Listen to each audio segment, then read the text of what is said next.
확장된 혈액투석, 다시 말해서 초고효율 투석을 여러분들께 소개합니다.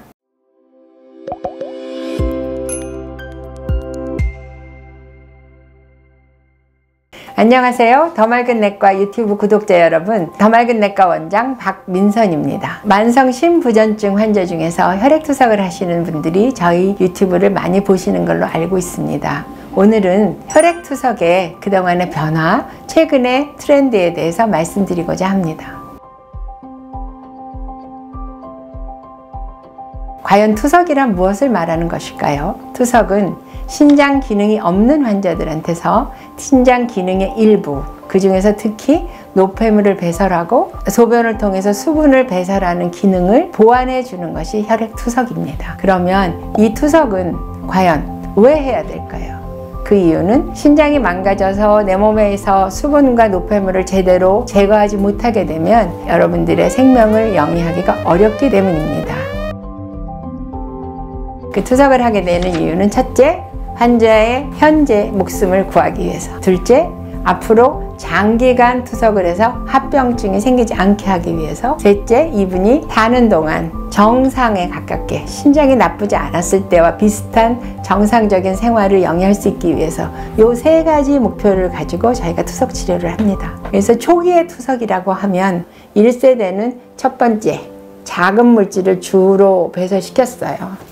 그랬더니 환자가 생명은 연장하게 되는데 혈관에 심혈관 질환이 많이 생기고 뼈가 약해지고 하는 여러 가지 합병증이 생겨서 건강을 유지하기 참 어려웠어요. 그래서 2세대에는 뭐냐면 요런 중분자 혹은 대분자 물질을 좀 더 많이 배출시킬 수 있는 걸로 갔죠. 그래서 요럴 때 이 첫 번째를 로우 플럭스, 저효율 혹은 일반적인 효율의 투석막이라고 했다면 두 번째 나온 거는 고효율 투석막이라고 해요. 그래서 1990년대 이후에 대한민국에서는 거의 대부분의 투석센터에서 고효율 투석막을 씁니다.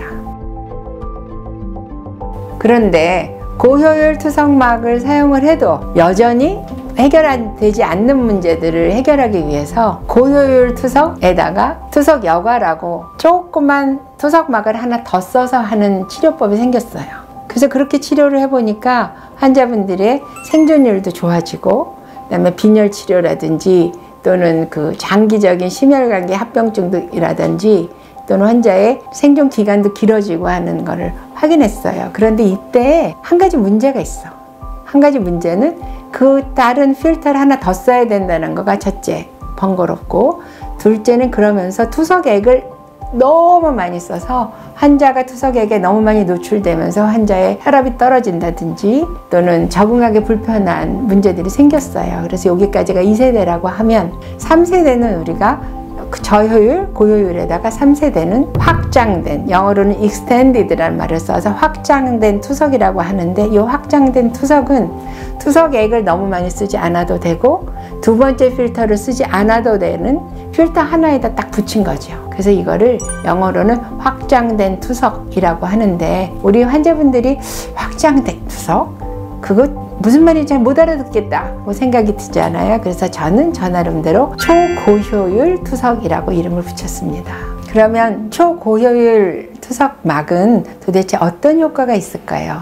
이거는 중대분자 물질 배출을 많이 시켜서 이 심혈관 질환을 내 합병증이 발생하는 것을 줄여주고, 그 다음에 빈혈을 조절하기 위한 조혈 호르몬제 주사를 쓰거든요. 초고효율 투석막을 썼을 때에는 더 잘 조절돼서 조혈 호르몬제 쓰는 양이 줄어들고요. 심혈관계 질환이 줄어들고 빈혈이 좋아지니까 환자들이 생존율이 좋아졌다고 하고요. 고효율 투석액에 너무 많이 노출되면서 환자들이 불편하게 느끼던 혈압이 떨어진다, 뭐 춥다, 이런 여러 가지 문제들을 방지할 수 있게 됐고요. 그리고 면역 기능을 개선시킨다고 하고요. 그 면역 기능을 개선시키는 결과가 최근에 코비드에 걸린 투석 환자들한테 초고효율막을 썼을 경우에 생존율이 60% 이상 증가했다라는 연구 결과들이 있어서 초고효율막은 면역 기능까지도 개선시키는구나 하는 장점을 다시 한번 확인할 수 있었습니다.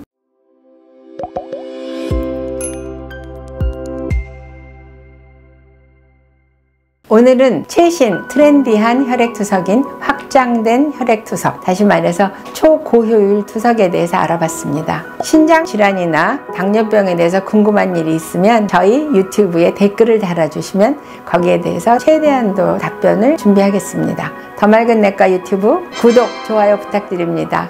새해에도 건강 유지하시기 바랍니다. 감사합니다.